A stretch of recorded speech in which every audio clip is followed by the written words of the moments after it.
trips that he undertook towards north, and some important trips I would like to mention here. First of all, Rajasthan. We went to Jaipur, then Udaipur, then Pushkar, and also Chittorgarh. In Jaipur, we have seen the palaces, and if we see Savai Ram Singh too, you could find quite some similarity in the facial features between him and Pujya Guruji. You can make your own conclusions. In Pushkar, that's very special because that's the only place where you have the temple for Brahma. All of you know the story that when the Jyotirlinga was seen, Vishnu and Brahma wanted to see the top and bottom of that linga. Vishnu went down and then found out that the bottom is not reachable. Whereas Brahma went up and then he told a lie and he took some bird as a witness that he has seen the top. So because he has told a lie, he was made ineligible for worship in the world. But that's the only place where there is a temple for Brahma, that's the Pushkar. And Chittorgarh is the place of Rani Padmini. Then you know the story of Alauddin Khilji and what Padmini did as self-immolation. And the beautiful artwork everywhere. And then the pink city of Jaipur were very much appreciated by Guruji. Next is the trip to Dwaraka.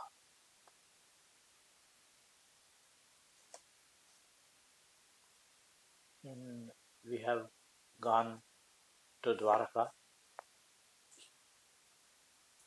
and we had to search for accommodation first. And Guruji stopped at some location and asked us to go into the compound and inquire whether it is in accommodation. And a new guest house was built in that compound with exactly about 75 beds yet to be inaugurated. Probably in another 2 days it is going to be inaugurated. But knowing that we are Yatriks from the south and accompanied by Guruji, they said without getting inaugurated, they would give it to us. And it is a beautiful guest house, new one, everything new, and they served us also an excellent dinner at that time. That's the reception he got at Dwaraka. And then after visiting the temples, we went to the seashore. And the coastline was nearly 1 kilometer away from where we stood. He was in a pensive mood and he was looking at the sea, probably remembering all what happened in the past, how the sea rose and then swallowed up the Dwaraka city at that time. So only we saw the waterline moving towards him. And at one stage, it totally drenched his feet, washed it, and then receded to its original location. So that's how the ocean paid respect to Pujya Guruji. And then we had gone to Prabhas Tirth. That's where Lord Krishna did his Chaturmasya Vrata for more than 30 years. He used to go there every year and stay there for about 90 days, give a lot of gifts to the temple and to the Brahmins there, and did do homas and Abhisheka for the Lord Shiva. That's Prabhas Tirth. Somanath Alayam also we have seen. And while we were traveling in the bus, suddenly he saw a group of cows being led on the road. For the first time I saw tears rolling down his eyes. Guruji was crying. That's the land where Krishna took care of cows with so much of affection. Those cows are being led to the slaughterhouse. So this is the state of affairs today. So that moved him so much. And there is so much of research that should have been done to explore the Dwaraka city, which once existed, which is today under the sea. But the government was so antagonistic to our past culture that no funds were allotted and the research did not take off at all. So that was also Guruji was very critical about it. Then we had gone to Indore twice, once to go to Omkarnath, and then another thing which happened at Indore was suddenly Guruji disappeared from us. He was not visiting anywhere for 3 to 4 hours. And we were very curious actually, and probably we tried to connect to one incident that there was a person who was quite a devotee and he was spreading the culture of devotion to reach the God. Whenever Guruji comes down, he comes in 4 different aspects. One is jnana, second is yoga, third is bodha, fourth is bhakti. In the present incarnation, Shankar Baba was usually seen on the banks of Ganges. He is the jnanamsa of Guruji. Sivananda Yogi, whose samadhi is there in Yoga Satsang premises near Calcutta, is the Yogamsa of Guruji. Guruji is Bodhamsa. Bodha means it is teaching and knowledge. It does not mean that he doesn't have other capabilities, but he will restrict himself not to using yogic powers, and he will use maximum time only to teach and then guide the people. That is the Yogamsa. The fourth one is Bhakti. That Amsa of Guruji is supposed to be living in Indore. And we had a suspicion Guruji disappeared from us for 4 hours only to see that person and maybe I don't know what to do with him and return. When we questioned, Guruji laughed and never answered the question. We asked him whether he went out to see your own aspect of bhakti in Indore. He did not answer the question. He never said either yes or no. He only smiled and kept quiet. That's a trip at Indore. So we have another trip to Krishneshwar and Parli Vaidyanath also. Those are 2 Jyotirlingas in Maharashtra. Another exclusive trip we made to Cooch, Behar. There is some story that we have to know about the place. It is one of the kingdoms close to West Bengal, and Chitendra Narayan was one of the kings who ruled for some time, and he is Guruji's Amsa, Sampurna Amsa, and he tried his level best to see that the various kingdoms in India remain not a part of the total India, but remain as they are, so that they can preserve the culture. So he tried his level best to convince the British government, though he could convince them. But the Congress party was so eager to annex all the principal kingdoms to its own united India, and the result is that they lost their culture. We did not gain anything from them.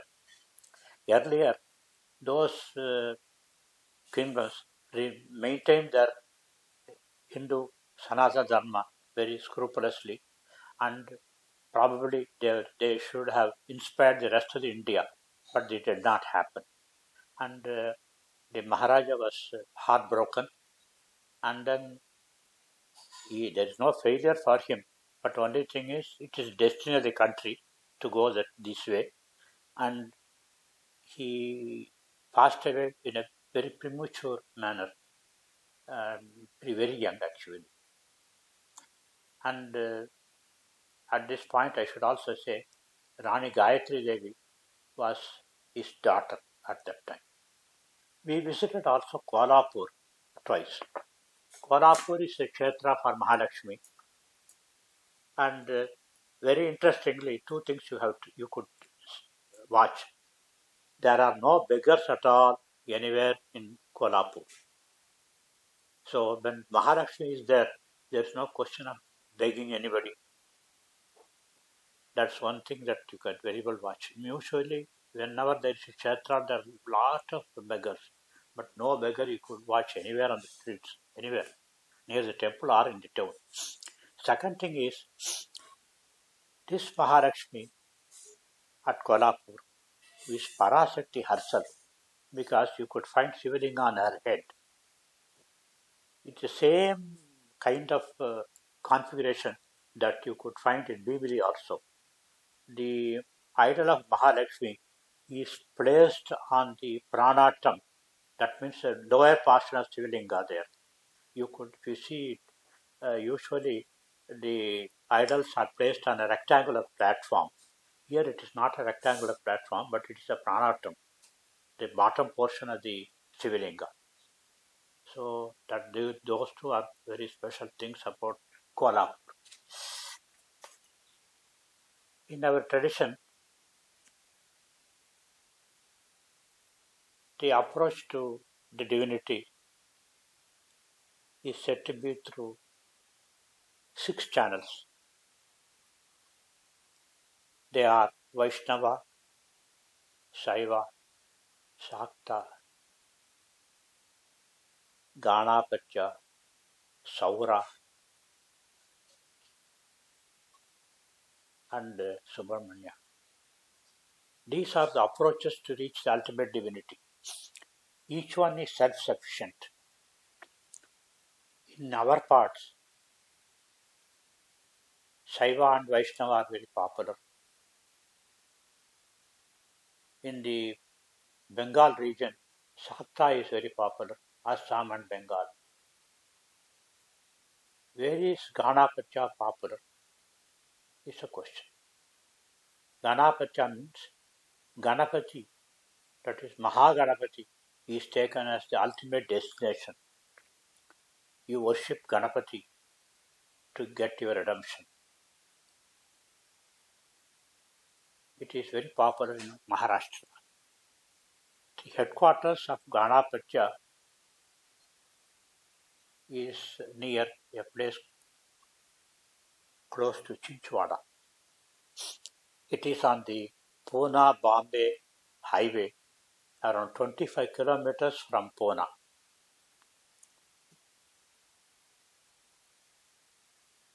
The great saint Maurya Gosai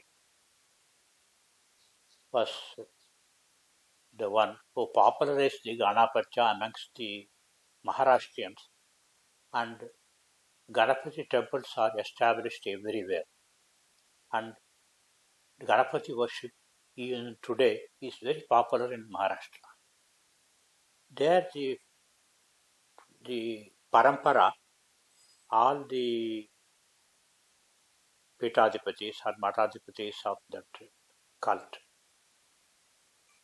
their human remains are given a samadhi on which the Ganapati idol is established.